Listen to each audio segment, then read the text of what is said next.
हमारे thank you party के minority cell के सदर हमारे भाई मुजीबुद्दीन साहब, साबिका एमएलए और हमारे भाई शकील अहमद साहब, साथ ही साथ आज हमारे साथ शामिल हो रहे हैं हमारे भाई हैदराबाद यूथ करेज के नाम से पिछले 5 साल ऑर्गेनाइजेशन चलाते, काफ़ी सारे मुश्किलात और काफ़ी सारे मुसीबत भी उन्होंने देखा और आज हमारे साथ जुड़ के एक बहुत बड़ी शक्ति और बहुत बड़ी ताकत जो आप नई एनर्जी जो आप आज पार्टी में लाए, मैं सलमान खान साहब का इस्तेकबाल करता हूं।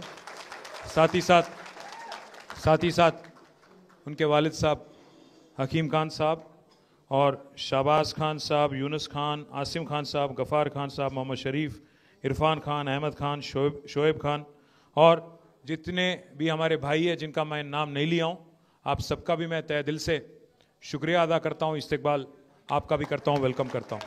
और साथ ही साथ जो हमारे लीडर हमारे मसीह भाई, इम्तियाज़ साहब, वाहिद भाई, अकबर साहब और शफ़ी भाई, हमारे बासित भाई, हमारे बदरुद्दीन साहब, मोहित खान साहब और अरशद भाई, जीवन रेड्डी साहब, समीर भाई, कार्तिक रेड्डी साहब, मसीह, सबका नाम ले लिया भाई, और जिसका भी नाम नहीं बोला मैं माफ़ी चाहता हूँ, पहले एडवांस में माफ़ी चाह रहा हूँ।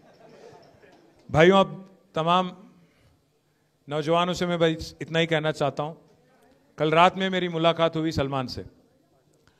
मैं इससे पहले कभी मिला नहीं, पर एक दफ़ा शायद 1 साल पहले इनका एक मैसेज आया था मेरे फ़ोन में कि साहब मेरा नाम सलमान खान है, मैं हैदराबाद यूथ करेज करके एक ऑर्गेनाइजेशन है, इसको मैं चलाता हूँ, 10 एम्बुलेंस मैं डोनेट करने वाला हूँ, उसमें मैं आपको चीफ गेस्ट बुलाना चाह रहा हूँ बोल के इनका मैसेज था। मुझे खबर नहीं था, मालूम नहीं था, अंदाज़ा भी नहीं था कि सलमान खान कौन है, क्या है, हैदराबाद यूथ करेज क्या है, नहीं मालूम था। मैं माफ़ी चाहता हूँ, मैं झूठ नहीं बोलूँगा। तो मैं अपने टीम से पूछा कौन है भाई ये बच्चा, बोले साहब हम लोग थोड़ा चेक करके बताएंगे। फिर बाद में बोले अच्छा काम कर रहा साहब, बहुत अच्छा काम कर रहा, गरीबों की खिदमत करने की कोशिश कर रहे इन्हों। सलमान खान नौजवान लड़का है, शायद 30-35 के बीच में उम्र रहेंगी, काम तो कर रहे हैं, कोशिश तो कर रहे हैं। तो मैंने पूछा हमारे टीम से इरादा क्या है, कोई सियासी फ़ायदे के लिए कर रहे हैं, किस चीज़ के लिए कर रहे हैं? बोले नहीं साहब, लगता तो यही है कि खिदमत करने की कोशिश कर रहे हैं, पर बदकिस्मती वक्त का ये था, प्रॉब्लम था, इसीलिए मैं प्रोग्राम में तो शामिल नहीं हुआ, पर ज़रूर तब से मैं इनकी जितने भी एक्टिविटीज़ हैं सब पे मैं नज़र रख रहा हूँ, गौर कर रहा हूँ। और आज खुशी की बात यह है कि ये जो नौजवान लड़का है सलमान, इतना मैच्योरिटी के साथ आज जिन्होंने जो बात रखने की कोशिश की, एक ही बात में उन्होंने सब कुछ बोल दिया कि हमने बार बार मौका दिया कांग्रेस को और उन्होंने बार बार धोखा ही दिया हमको।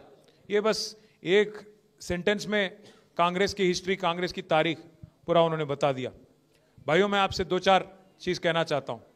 पहली बात ये कि अभी करीब 80 साल होने को आया हिंदुस्तान आज़ाद बन के। आज़ादी के बाद 1 नहीं 2 नहीं, कम से कम 10-11 मौका आपने कांग्रेस पार्टी को दिया, वहाँ पे ऊपर मरकज़ में और यहाँ पे रियासत आंध्र प्रदेश, जब मुत्तहिदा आंध्र प्रदेश था तब, उसके बाद में तेलंगाना में, कुल मिला के 10-11 मौका, 50 से 55 साल हुकूमत चलाने का मौका मरकज़ में और रियासत में आपने मौका दिया उनको। कांग्रेस बस हमेशा से एक ही बात मानती है, उनको लगता है कि वो गुत्तेदार हैं, ठेकेदार हैं मुसलमानों के वोट पे। उनको लगता है कि मुसलमान को किसी और को वोट देने का हक है ही नहीं, इसीलिए कल इनका नॉमिनेशन रिजेक्ट करवा दिए। सलमान अगर वहाँ पे नॉमिनेशन उनका एक्सेप्ट हो जाता, कांग्रेस को मालूम था कि मुसलमान बच्चे जो आपके साथ जुड़ के हैं ज़रूर कोशिश करेंगे, मेहनत करेंगे और शायद दोनों पार्टियों में, चाहे वो बीआरएस हो या कांग्रेस हो, दोनों में से किसी को नुकसान हो सकता है।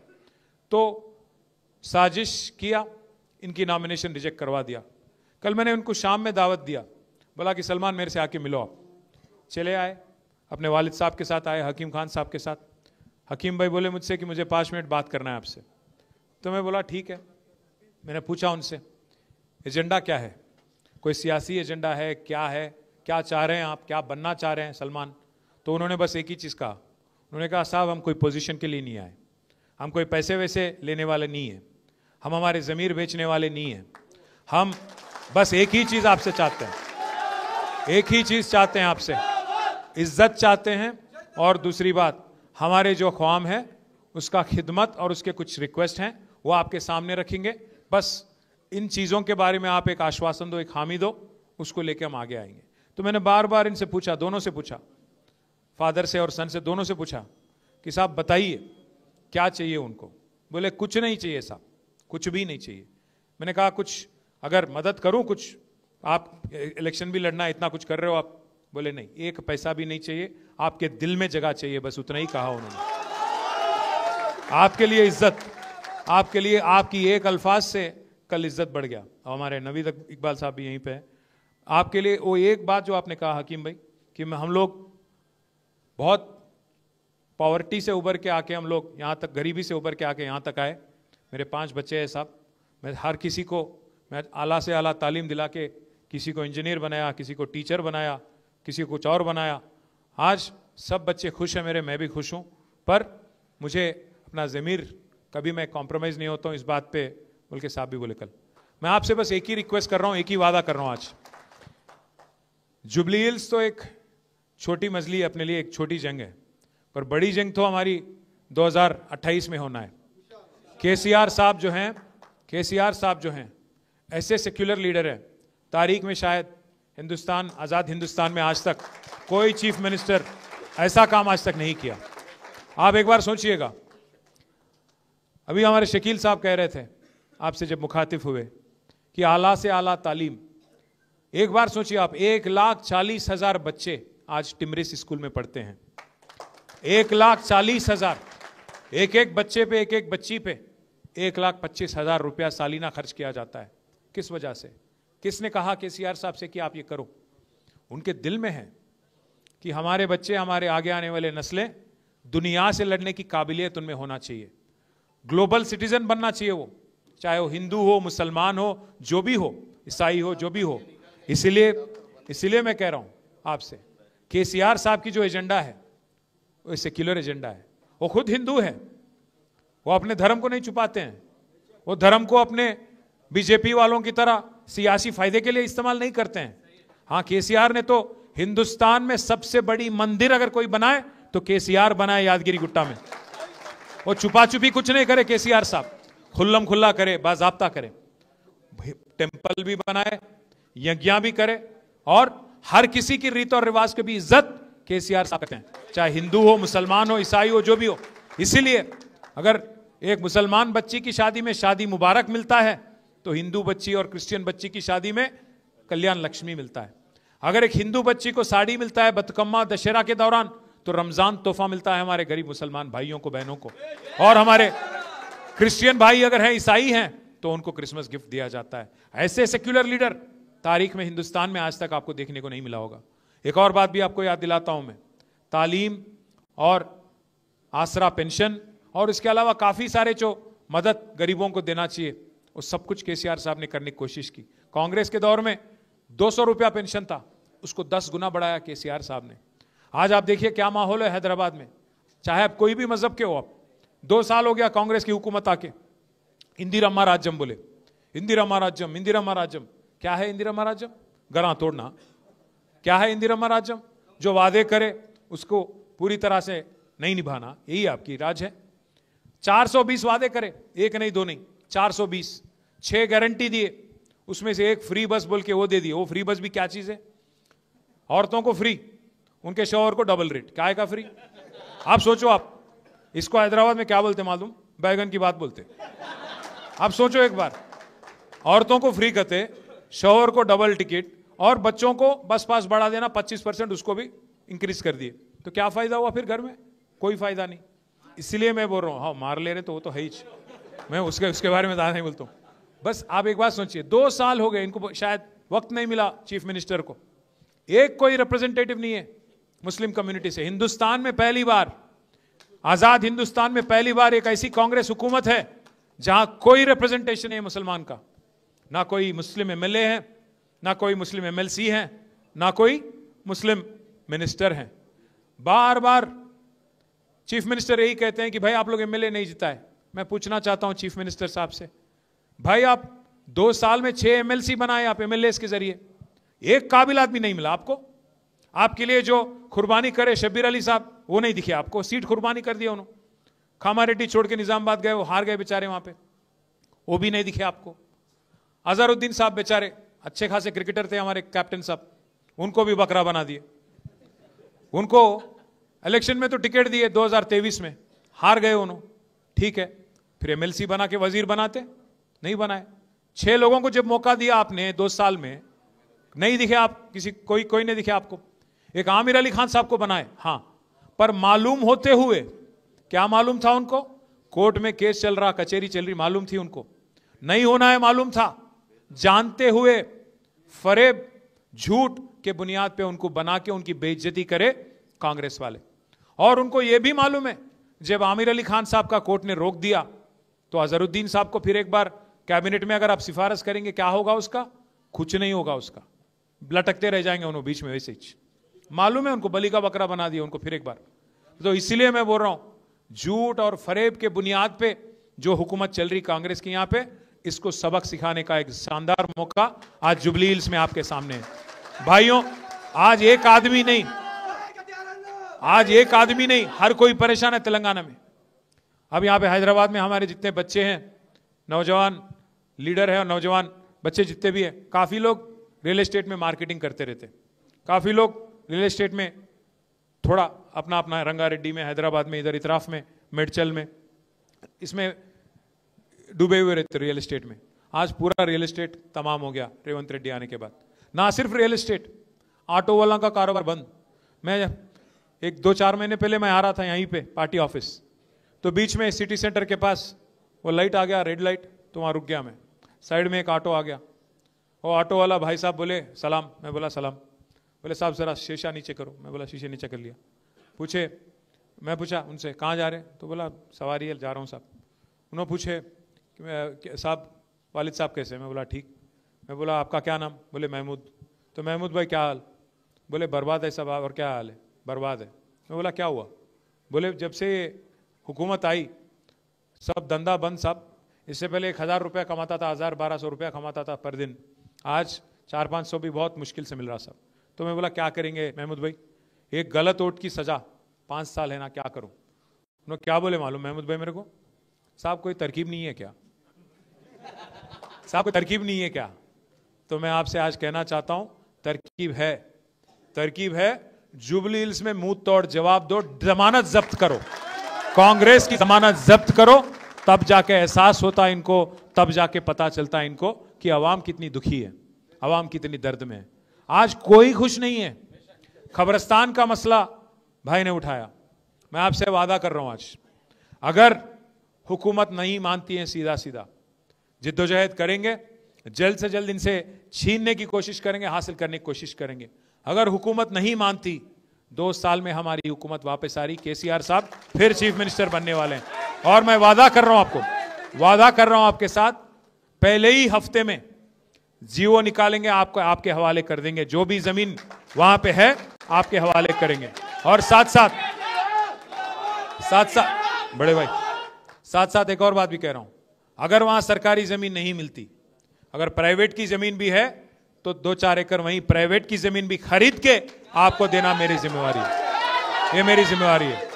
मैं भाइयों से मैं एक और चीज भी कह रहा हूं, हम ये वादा ऐसे ही हवा में नहीं कर रहे हैं। जो बगल में सनत नगर है वहां पे मैंने ही दिलवाया था, वहां पे 4 एकड़ जमीन हैदराबाद पब्लिक स्कूल की लेके खबरस्तान के लिए हमने ही दिलवाया था, केसीआर हुकूमत ने दिलवाया था। अंबरपेट में हमारे एमएलए साहब यहीं पे थे अभी, वेंकटेश साहब, अंबरपेट में भी 5 एकड़ जमीन वहां पे भी दिलवाया था हमारी हुकूमत ने। साथ ही साथ हमारे महमूद अली साहब जो फॉर्मर डिप्टी चीफ मिनिस्टर भी हैं, साबिका रेवेन्यू मिनिस्टर भी हैं, उनके फर्जन हमारे भाई आजम भी यहां बैठे हुए हैं, उनके सदारत में 125 एकड़ जमीन, 125 एकड़ जमीन हमने रंगारेड्डी में और मेडचल में हमारे भाइयों के लिए बरील ग्राउंड, खबरस्तान और सिमेट्री के लिए, क्रिश्चियन और मुस्लिम के लिए 125 एकड़ जमीन देने वाली हुकूमत केसीआर हुकूमत है, एक नहीं दो नहीं। तो इसलिए भाइयों जुबली हिल्स में, हाँ मैं हाकिम भाई को भी कल बोला था, हमारे जहन में आए नहीं, वरना कब का हो जाता, ये भी कोई बड़ी बात नहीं है, कब का हो जाता। हिर्रागड्डे का हो या शेखपेट में जो बगल में आपका वहां पे भी एरिया है, वहां पे भी हो जाता कब का। अब आप इस आदमी को देखिए, रेवंत रेड्डी को एक बार समझने की कोशिश करिए। बोल दिए हड़बड़ी में कि वहां दे दिया आपको जमीन, कहाँ है वो जगह, क्या अलकापुरी कॉलोनी, शेखपेट के इतराफ में, उसके बगल में वहां पे अलकापुरी कॉलोनी बोल के। सुबह बोले हाँ दे दिए भाई, चलो ले लो, 200-500 गज, क्या है वो 2500 गज। सुबह बोले कागज निकाल दिए, दे दिए, ले लो जाओ। फिर आर्मी वाले आ गए दोपहर। ऐसा नहीं है कि रेवंत रेड्डी को नहीं मालूम है, उसको सब कुछ मालूम है। ऐसा नहीं कि रेवंत रेड्डी को नहीं मालूम है, उनको सब कुछ मालूम है। उनको मालूम है कि बीसीस का जो 42% रिजर्वेशन बोल के जीओ निकाले, उनको मालूम है कि कोर्ट उसको रोकने वाला है, फिर भी दिए। वैसे ही उनको मालूम था कि जो कागज दे रहे हैं 2500 गज का जमीन, वो भी नहीं टिकेगा, आर्मी वाले आएंगे रोकेंगे, मालूम था, पर होना बोल के दिए और बेइज्जती भी करवा दिया। धोखा करे, बेइज्जती भी करे। इसीलिए मैं कह रहा हूं भाइयों, जो भी कांग्रेस करती है, जो भी कांग्रेस करती है, आप सोचो, अगर आज राहुल गांधी बोलते हैं बिहार में, क्या बोलते हैं राहुल गांधी वहां पे, कि 65 साल बाद, 80 साल बाद मुसलमान आज भी गरीब है, पासमंदगी में है, लाचारी में है, तो कौन जिम्मेदार है? 65 साल हुकूमत चलाने वाला कांग्रेस कि 10 साल तेलंगाना में हुकूमत चलाने वाले केसीआर, कौन जिम्मेदार है? आपको 10-11 मौका देने के बाद अगर आपकी नाकामी की वजह से, आपकी लापरवाही की वजह से अगर आज मुसलमान गरीब है, लाचार है, तो कौन जिम्मेदार है? किसको वोट देना चाहिए फिर? तो इसीलिए मैं भाइयों आपसे रिक्वेस्ट करता हूं, जुबली हिल्स में जो हो रही है ये इंसाफ की जंग है। आज 10 साल की केसीआर की हुकूमत आपके सामने है, क्यों काम हमने किया, शेखपेट की फ्लाईओवर आपके सामने है, घर घर में जो 20,000 लीटर मुफ्त में पानी दिया गया वो आपके सामने है, 24 घंटा जो बिजली जलती थी वो आपके सामने है, और हमारे गरीब भाई, जो गरीब हमारे भाई बहन है, जिनको 2000 का वजीफा आसरा पेंशन जो केसीआर ने दिया वो आपके सामने है, गरीब बच्चियों की शादी में जो शादी मुबारक 1 लाख रुपया दिया गया वो आपके सामने है, और 20-20 लाख देके माइनॉरिटी ओवरसीज स्कॉलरशिप,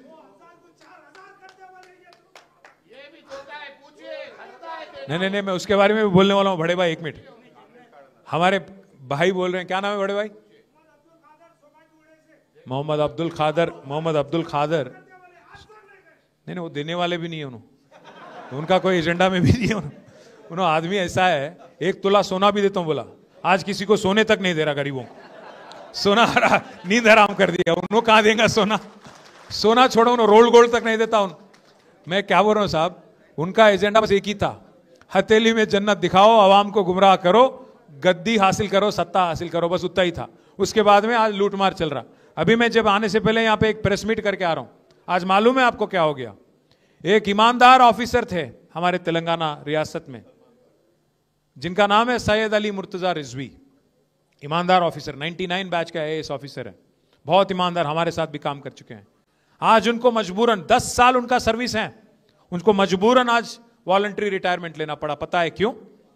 क्योंकि रेवंत रेड्डी साहब को एक ख्वाब आया, उनके दामाद को, कि एक्साइज का टेंडर मेरे को चाहिए 500 करोड़ का, और मिनिस्टर है जुपल्ली कृष्णा राव, उनके बेटे में एक बेटे को भी वही ख्वाब आया उसी रात को कि मेरे को चाहिए टेंडर। दोनों में लड़ाई हो गई, सीएम के दामाद और वजीर के बेटे के बीच में लड़ाई हो गया। दोनों के बीच में फंस गया कौन बेचारा? रिजवी साहब आईएएस।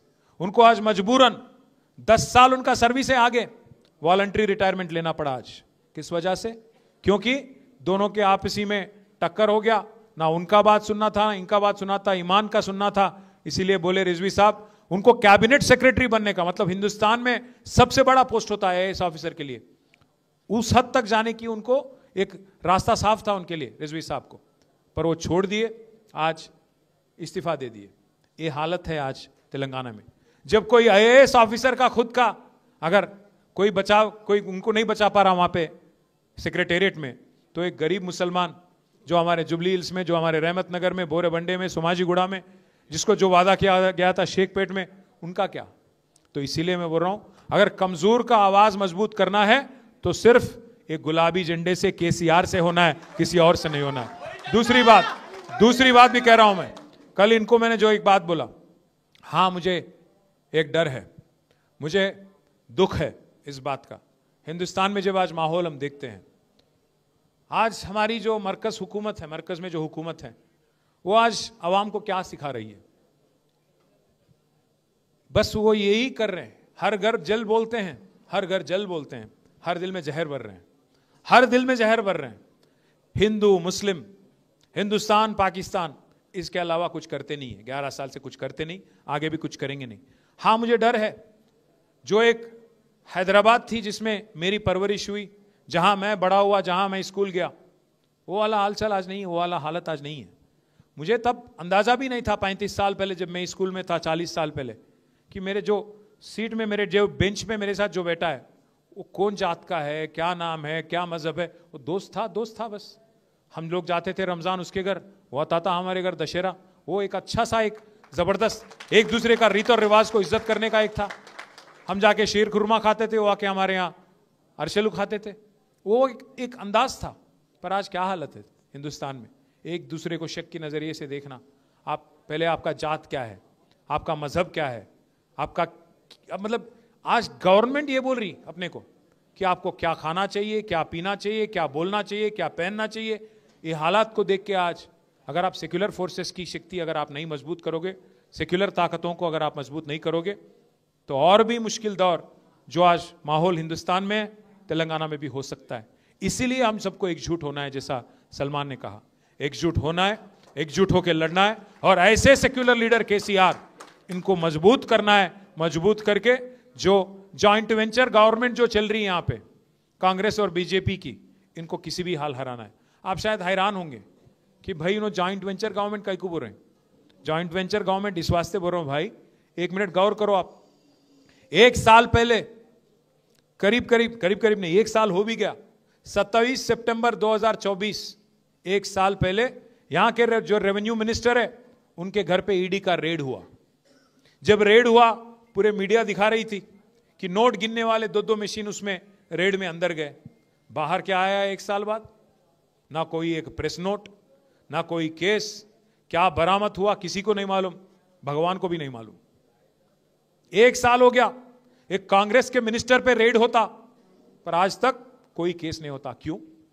आपसी में अच्छा जॉइंट वेंचर गवर्नमेंट चला रहे दोनों। दूसरी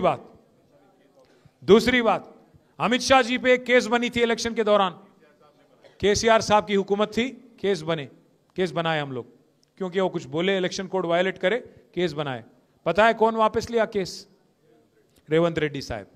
और तीसरी बात, वक्फ अमेंडमेंट बिल बीजेपी लाई, हम उसका मुखालिफत करें, 4 वोट है हमारे राज्यसभा में, उसके खिलाफ वोट भी करे, फिर भी बिल पास हो गया, क्योंकि बीजेपी के पास ताकत है, नंबर है, पास हो गया बिल। आपको पता है 28 रियासतों में पहली ऐसी कौन सी रियासत थी जो वक्फ बिल को अमल करने के लिए तैयार हो गई? कोई बीजेपी गवर्नमेंट नहीं हिंदुस्तान में। पहला गवर्नमेंट हिंदुस्तान में, पहला रियासत जो तैयार हो गया वक्फ बिल को अमल करने में, वो था रेवंत रेड्डी की हुकूमत। और एक चीज भी आप बोलिए, सोचिए, ऊपर राहुल बाबा है, रोज छींकते रहते, चिल्लाते रहते कि संविधान बचाओ, माइनॉरिटी की रक्षा करो, गुजरात मॉडल बेकार है। ऊपर राहुल बाबा गुजरात मॉडल बेकार बोलते, यहां रेवंत बाबा क्या बोल रहे हैं? गुजरात मॉडल बेकार नहीं है, गुजरात मॉडल शानदार है। वही हमारे लिए एग्जाम्पल है। ऊपर राहुल बाबा बोलते अदानी फ्रॉड है, रेवंत बाबा क्या बोलते? अदानी हमारे फ्रेंड है। राहुल बाबा बोलते चौकीदार चोर है, रेवंत बाबा बोलते चौकीदार चोर नहीं है, चौकीदार हमारे बड़े भाई है। अब बड़े भाई तो क्या बोलते हो? बड़े भाई तो माशाअल्लाह, छोटे भाई सुबह, वो वाला हालचाल है। ऊपर बड़ा मोड़ी या नीचे छोटा मोड़ी, कोई फर्क नहीं है दोनों में। दोनों भी जगह बुलडोजर राज। वहां पे उन्होंने बुलडोजर चला रहे यूपी में, और यहां पे इन्हों हाइड्रा के नाम पे गरीबों के घर तोड़ने लग गए। आप, मैं पूछना चाहता हूं भाइयों से, हैदराबाद में जितने हमारे भाई है बहन है, आपसे पूछना चाहता हूं, एक ईंट भी लगाया क्या रेवंत रेड्डी 1-2 साल में? एक नया घर बनाया इन्हों? पर कितने घर तोड़ दिए, कितने घर तोड़ दिए। इसलिए मैं आखिरी में मैं इतना ही कहना चाहता हूं, आज जो लड़ाई जुबली हिल्स में हो रही ना, लड़ाई जो है कार और बुलडोजर के बीच में हो रही। अगर आपको बुलडोजर मंजूर है, अगर आप वोट देंगे तो हाइड्रा आपके घर आ जाएगा। आप देख लो, उधर कार इधर बुलडोजर। अगर एक और तरीके से मैं बोलूं तो मैं इतना ही कह के बंद करूंगा, उधर कार है इधर बेकार है। आप सोच लो, कार हमारी है, बेकार रेवंत रेड्डी है। सबको 2 साल में सबके साथ धोखा दिया, सबको धोखा दिया और सबको गुमराह किया। और अगर हैदराबादी अल्फाज में कहूं आखिरी में, 2 साल में क्या करा रहे भाई रेवंत रेड्डी बोले तो 2-4 अरे इन्हों क्या क्या तो भी बोले साइड में से क्या करा रहे भाई रेवंत रेड्डी बोले तो हमारे कार्तिक भाई बोले बैगन में मिला दिया करते। मैं बस इतना ही बोलूंगा। मैं एक अच्छा सा एक सोशल मीडिया में एक चीज देखा हूं 2-4 दिन पहले। एक मुशीराबाद का बच्चा है, क्या नाम है उसका, आप ही हो क्या? नहीं, तो मुशीराबाद का एक बच्चा है, जबरदस्त एक रील बनाया, मैं देख के खुश हो गया। क्या किया, अरे भाई रेवंत रेड्डी बोलते, ऊपर केसीआर साहब का तस्वीर लगाए, नीचे रेवंत रेड्डी को ऐसे दिखा रहे, तेरा नाम लिया तुझे याद किया, बस उतना ही, और कुछ नहीं। 2 साल खोजते खोजते टाइम पास कर लिए, एक भी आवाम के लिए कुछ काम या कुछ खिदमत तो नहीं करे। फिर एक बार गुमराह करने के लिए, फिर एक बार तरक्की के नाम पे धोखा देने के लिए, जुबली हिल्स की आवाम को फिर एक बार धोखा देने के लिए आ रहे हैं। इसीलिए भाइयों, आज सलमान के जुड़ने से, आज आप सबके जुड़ने से हमारी ताकत और बढ़ी, हिम्मत अफजाई हुई, आप सबका इस्तकबाल। और मैं वादा कर रहा हूं, ये जो नौजवान बच्चा है, बहुत मैच्योर बच्चा है, इसकी हिफाजत, इसकी तरक्की मेरी जिम्मेदारी है। जय तेलंगाना।